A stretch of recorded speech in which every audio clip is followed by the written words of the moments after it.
Hey guys, it's been a while since I posted anything on my channel, but here we are. The ladder reset finally been announced. It's gonna be on March 8th for patch 21 Shungite.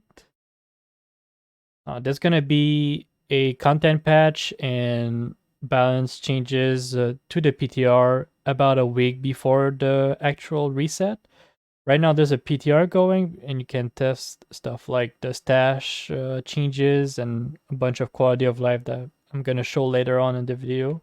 But yeah, Green Dude's gonna do a live stream for the patch note like he always does in every season. You can join the Discord if you're not already there to see when he actually does it.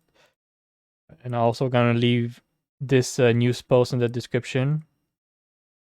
And on the main realm, after February 5th, it's not gonna be available anymore, only the PTR, because they're gonna do a lot of changes and maintenance on the regular realm. So it's not gonna be available for a few days or a couple weeks.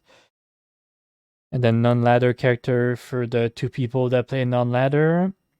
And this is about the duration of season 12.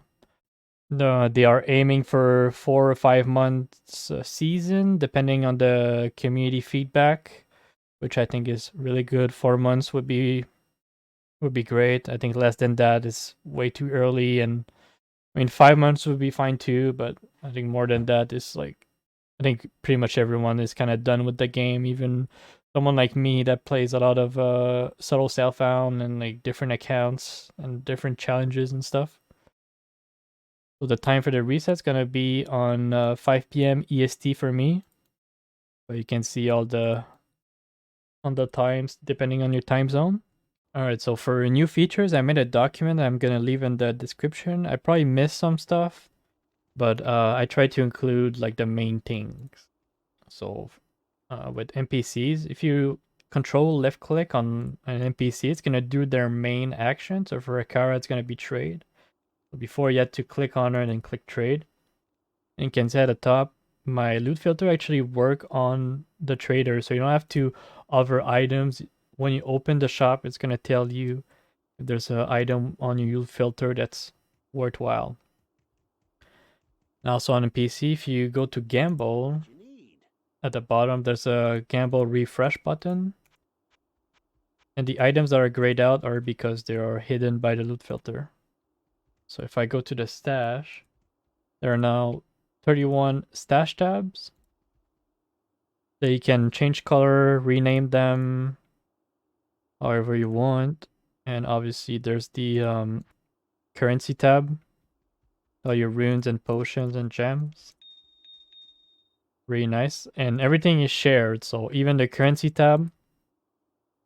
And on hardcore, if you die, you're not gonna lose anything on your stash. You're only gonna lose like your charms, your items, and whatnot. You're not gonna lose anything in your stash. So there's a lot of time of muling everything when you play on hardcore. So that's really, really good. And at the bottom, you can search items by name or with skills and whatnot. So if I type lightning, it's gonna show everything that has the word lightning in the item.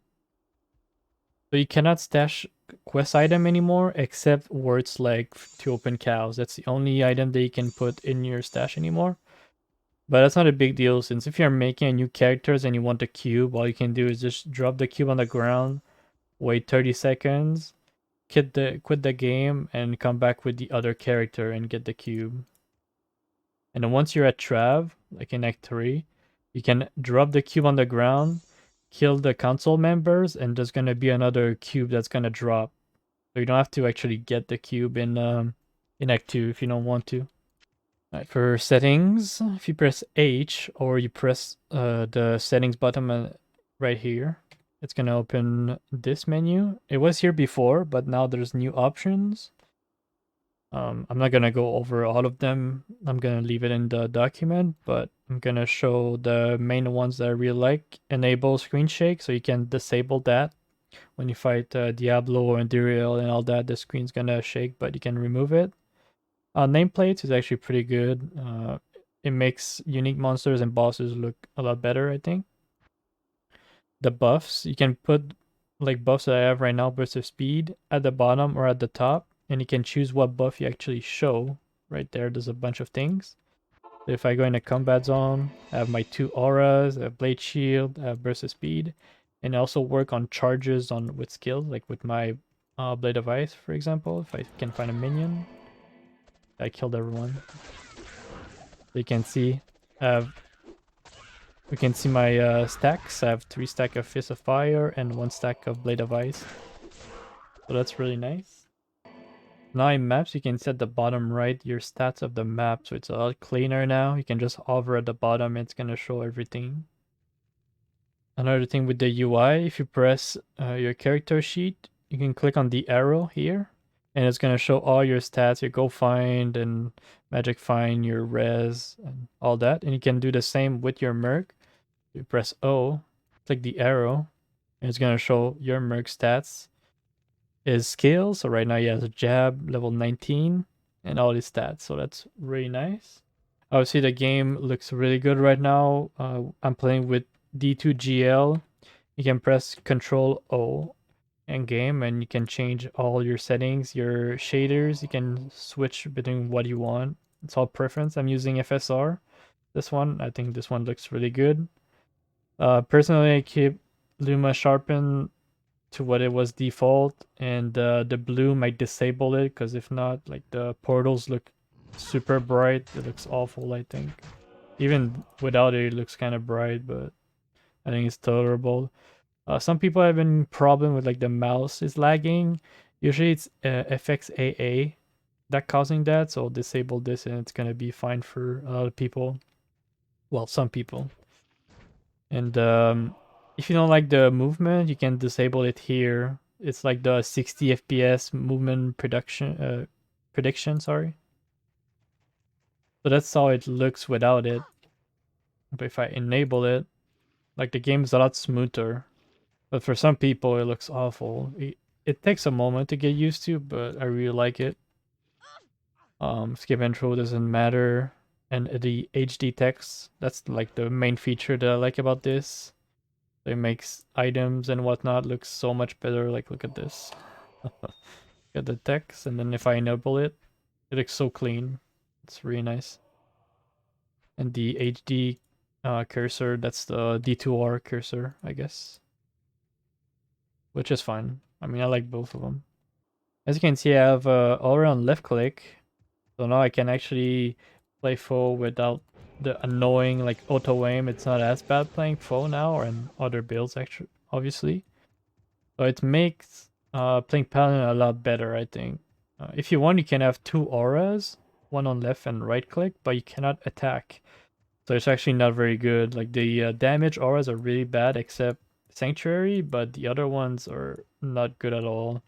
So I don't think it breaks the game in terms of balance. It's actually gonna make a like support build a lot better, obviously, because you can have like conviction and salvation on right click, for example. It's gonna be really, really strong for in a party.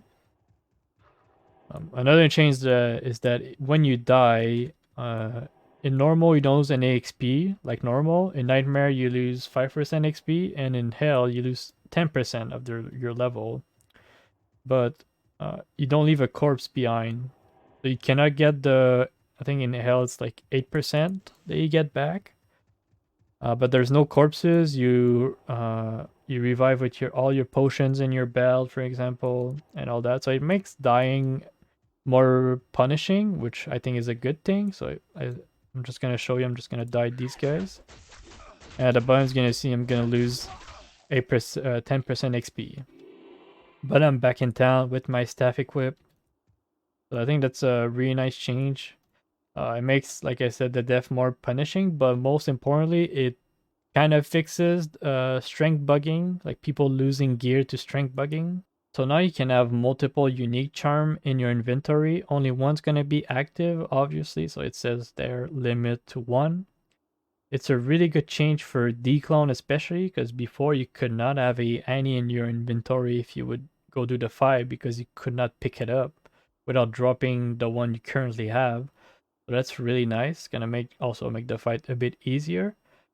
and make trading also better, because you had to throw the torch on the ground and then the other person picks it up and you pick up theirs and whatnot. And for muling, it was annoying also when you had multiple torch. So that's a really nice change. Another change is that when you press Alt and you hover an item, you can see the range of the stats. So, for example, I got 32 FCR, max is 35. The stats in gold are actually the rune word stats, and at the bottom, the cold, lightning, poison attacker takes damage is the stats from the runes themselves. There are other things that I didn't mention, but you can look at the doc that I left in the description. And I probably, even there, I'll probably miss like a few things, and mostly bug fixes that I didn't include. There's a lot of things that I didn't bother like type. There are a lot of patches, so you can go back on the Discord if you want to see everything. But yeah, the content and like balance change patch for the PTR is gonna come at least 1 week before the ladder reset, and the loot filter changes gonna also be posted at a later date. So I'll keep you guys posted. I'm gonna make another video when that comes out anyway. So yeah, hopefully it's soon. See ya.